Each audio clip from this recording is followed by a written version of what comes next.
혹시 그런 생각 해보신 적 있으세요? 수학이 우리 일상 속에서 일어나는 신기한 타이밍이나 리듬의 비밀을 풀어줄 수 있다는 거예요. 오늘은 바로 그 열쇠, 최소 공배수에 대해 한번 알아보겠습니다. 자, 여기 복잡한 지하철역이 하나 있다고 상상해 볼게요. 1호선 열차가 들어오고 또 저쪽에서는 2호선 열차가 들어옵니다. 이 두 노선은요, 당연히 각자 다른 시간표대로 아주 바쁘게 움직이고 있죠. 그런데 말이죠. 오늘 아침 8시에 이 두 열차가 동시에 땡 하고 출발했다고 쳐요. 그럼 이 두 열차가 다시 한번 바로 이 자리에서 동시에 출발하는 순간은 과연 언제일까요? 이게 바로 오늘의 핵심 질문입니다. 이 알쏭달쏭한 퍼즐을 풀려면 우리가 뭘 알아야 할까요? 맞아요. 바로 두 열차의 운행 간격, 그 안에 해답이 숨어 있습니다. 그리고 그 해답의 이름이 바로 공배수라는 거예요. 그러니까 결국 이 문제는 이거예요. 서로 다른 주기로 반복되는 두 개의 리듬 있잖아요. 이 두 리듬이 딱 맞아떨어지는 그 지점을 찾아내는 거죠. 자, 그럼 공배수가 뭐냐? 이름 그대로예요. 공통인 배수라는 뜻이죠. 두 개 이상의 숫자가 공통으로 가지고 있는 배수. 우리 지하철 문제로 다시 돌아가 보면 1호선 시간표와 2호선 시간표가 겹치는 그 모든 시간들이 바로 공배수가 되는 거죠. 근데 겹치는 시간은 여러 번 있을 수 있잖아요. 우리가 궁금한 건 뭐죠? 바로 처음으로 다시 만나는 시간이잖아요. 그래서 필요한 게 바로 최소 공배수입니다. 공배수들 중에서 가장 작은 수, 이게 바로 우리가 찾는 정답인 거죠. 좋아요. 그럼 이 최소 공배수 어떻게 찾을 수 있을까요? 방법은 크게 두 가지가 있는데요. 첫 번째는 우리가 아주 익숙한 방법, 바로 나눗셈을 이용하는 겁니다. 아주 간단해요. 자, 이렇게 하는 거예요. 먼저 두 숫자를 같이 나눌 수 있는 수로 나눠주는 겁니다. 그리고 나온 몫들을 또 나눌 수 있으면 계속 나누는 거죠. 언제까지? 더 이상 두 몫을 동시에 나눌 수 없을 때까지요. 이 상태를 우리가 서로소라고 부르죠. 마지막엔 나눴던 숫자들과 마지막에 남은 몫들을 싹 다 곱해주면 끝! 간단하죠? 여기 화면에 예시가 딱 나와 있네요. 12하고 30. 자, 뭘로 나눌 수 있죠? 둘 다 짝수니까 2로 나눠봐요. 그럼 6하고 15가 남네요. 이건 또 3으로 나눌 수 있겠네요. 그럼 몫이 2하고 5가 남죠.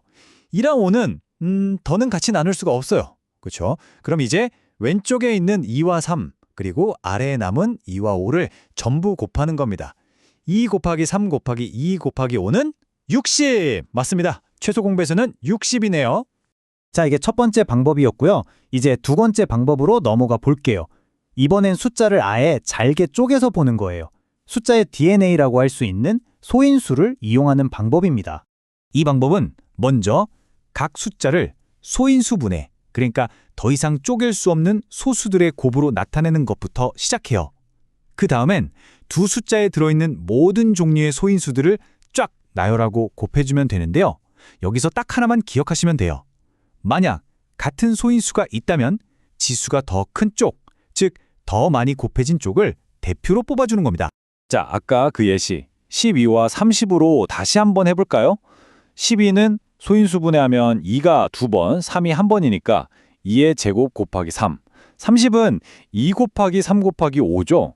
자, 이제 재료를 모아볼까요? 소인수 종류는 2, 3, 5가 있네요. 2를 보니까 하나는 2의 제곱이고 하나는 그냥 2예요. 그럼 누굴 뽑는다? 그렇죠. 지수가 더 큰 2의 제곱을 뽑는 겁니다. 3은 둘 다 똑같이 하나씩 있으니 그냥 3을 가져오고 5는 30에만 있지만 그래도 챙겨줍니다. 그래서 2의 제곱, 3, 5를 다 곱하면 4 곱하기 3 곱하기 5. 역시 답은 똑같이 60이 나오죠? 신기하죠? 오케이.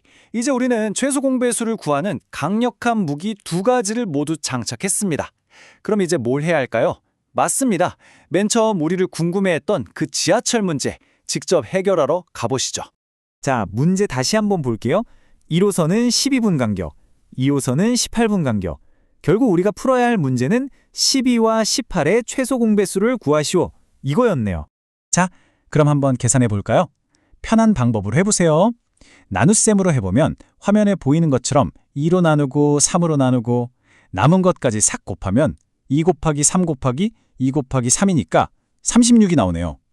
물론 소인수 분해를 써도 결과는 똑같습니다. 36. 네, 바로 이 숫자입니다. 이 두 열차의 리듬이 다시 딱 맞아 떨어지는 시간, 그게 바로 36분이라는 거죠. 자, 그럼 정답은 뭘까요? 오전 8시에 같이 출발했으니까 여기서 36분 뒤, 바로 오전 8시 36분에 두 열차는 다시 한번 나란히 서게 되는 겁니다. 어때요? 속이 다 시원하죠? 그런데 이게 그냥 지하철 문제 풀고 끝나는 게 아니에요.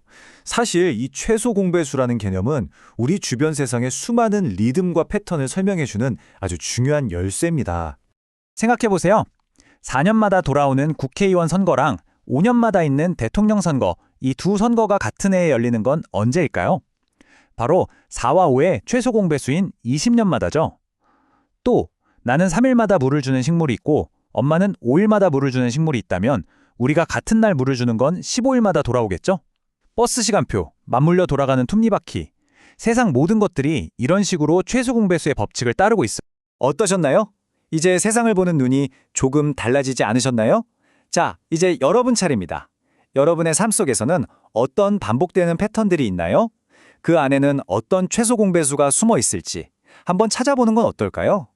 아마 생각보다 훨씬 많은 곳에서 이 완벽한 타이밍의 수학을 발견하게 되실 겁니다.